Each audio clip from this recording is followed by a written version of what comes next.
Well, today we're talking about inventions, and Angelica has brought one here to show us. What do you have here to show us, Angelica? I have a blender. You have a blender to show us. Okay. Now, what is a blender used for? A blender is used to mix things. Okay, so you can mix or blend things in a blender. What can you mix or blend in a blender?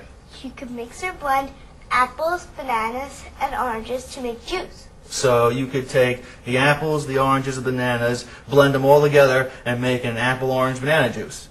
So a blender can be used to take more than one thing and blend it into a whole new taste. That's right. Okay. Well, let's see. What else can be blended in a blender? You could blend ice cream, like we have here. That's what you have there? Yeah. You know, I was wondering about that and when you're going to get to that because it looks really good. So tell me, what is all this now that we I have have here? ice cream, milk, and vanilla-flavored syrup. Ooh, that sounds fantastic. And by putting all of that into the blender, what will you be making? We'll be making a milkshake. Fantastic. Go for it. Show us how a blender works.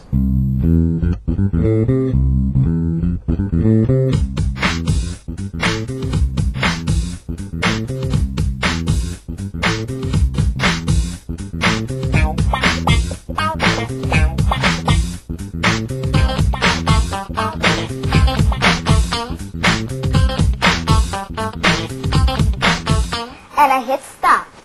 Now we're going to take the cap off and pour some in.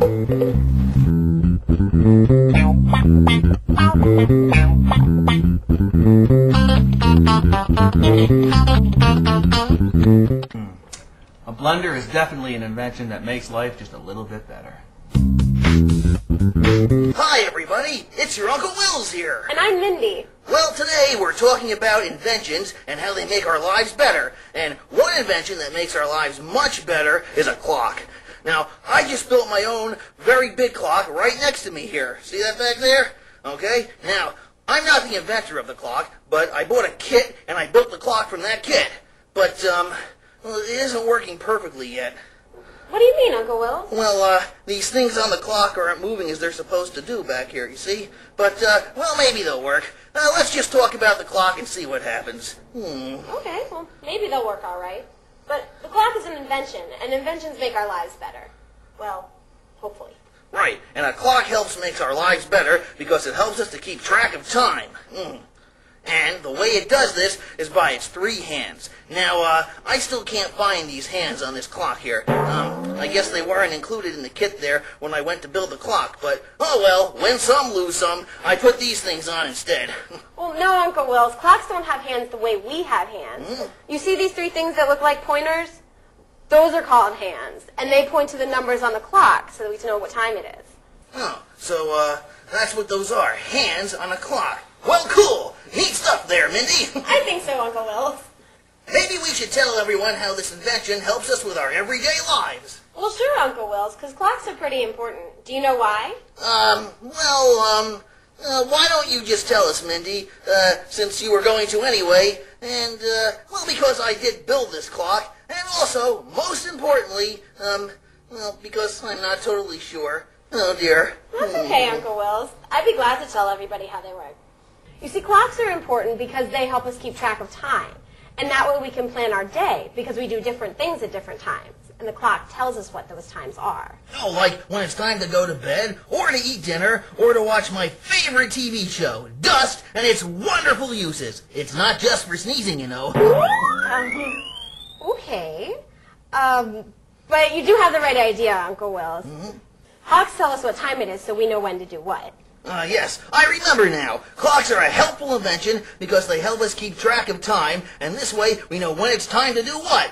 But, the hands still aren't moving here, Mindy. Yeah, well, maybe they will work. But I'm glad you brought up the hands again because I wanted to talk a little bit more about them. Oh, go right ahead. I won't stop you. And, while you're talking, I'll see if I can figure out why these hands aren't moving here. Okay. Well, see, this red hand is called the second hand. Do you know why?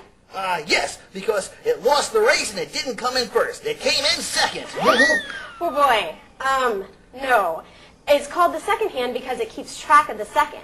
And every time it goes around the clock once, it makes 1 minute. Fascinating. The red hand, which is the second hand, keeps track of the seconds. Right. And if this clock were working, then the second hand would always be moving. But It's stuck. Gee, I guess for certain that hand isn't working because it's not moving. Darn! You know, that's an easy hand to see moving because another second always passes in, well, a second. Right. Then the bigger of these two blue hands is called the minute hand. And each time the second hand moves around the clock, which this one is not doing, but would make a minute, the minute hand moves 1 minute. Also, the space between the numbers is 5 minutes. Cool, except we've been standing here talking for a few minutes already, and the minute hand hasn't moved. I guess it's stuck too. Darn! Well, actually, if your second hand isn't working, then your minute hand isn't going to work either. Huh? I'm not sure I understand there, Mindy. See, if the second hand doesn't move, then the minute hand won't move. And if the minute hand doesn't move, then that smaller blue hand, which is the hour hand, it won't move either. See, the hour hand, which keeps track of the hours, is connected to the minute hand, which is connected to the second hand. So if one doesn't work, then none will. Oh, I know how the hands are connected. They're connected by gears inside of the clock. Right, Uncle Wills. The gears all work together to make the hands move. And that's how the clock works, and that's how we tell time, for the most part anyway. But unfortunately, your second hand is broken, which means your minute hand doesn't work, so your hour hand won't work either. Oh, but I really wanted it to work, Mindy. Well, maybe you can try to get it unstuck, and while you're doing that, I can tell everyone about some different kind of clocks. Okay, I guess. Well, now, let's see. There are wall clocks. They hang on your wall. And there are grandfather clocks, which are really big and tall. And there are compact clocks that fit on your desk, and even clocks that fit on your wrist with a strap, and they're called a watch. Why, some clocks are so big that you can even go inside of them, like the one in the country of England called Big Ben.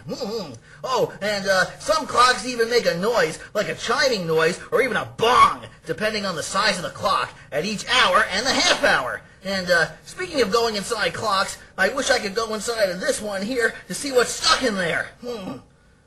It just won't move, Uncle Wills. It's stuck. Well, if the hands are all connected by the gears, and the minute hand won't move if the second hand won't move, and the hour hand won't move if the minute hand won't move, then I have only one question. When the heck will the alarm that I put in there know to go bong? Oh no. I shouldn't have asked that question. You see, I added an extra alarm, which I don't think this clock is supposed to have, but I like to tinker with things and decided to put one in. I wonder if there was enough room for it, and, well, maybe that's why the gears don't turn, so the hands won't move. Well, I guess I ruined this clock, which doesn't even work now. Oh, dear. Mindy seems to have fallen asleep on my clock, which means it must be time for her nap, which she would have known had my clock been working right. Gee, even the alarm is a disappointment, because she's not being awakened by it, and you'd think she would be. Wow. I wonder why she's so tired anyway. Well, like most people, Mindy is sleeping right through the alarm, so maybe it's working just fine. Oh, well, if my clock did work right, I'm sure it would tell us that it's time to go on to whatever's coming up next, because this was just a disaster. I'm leaving.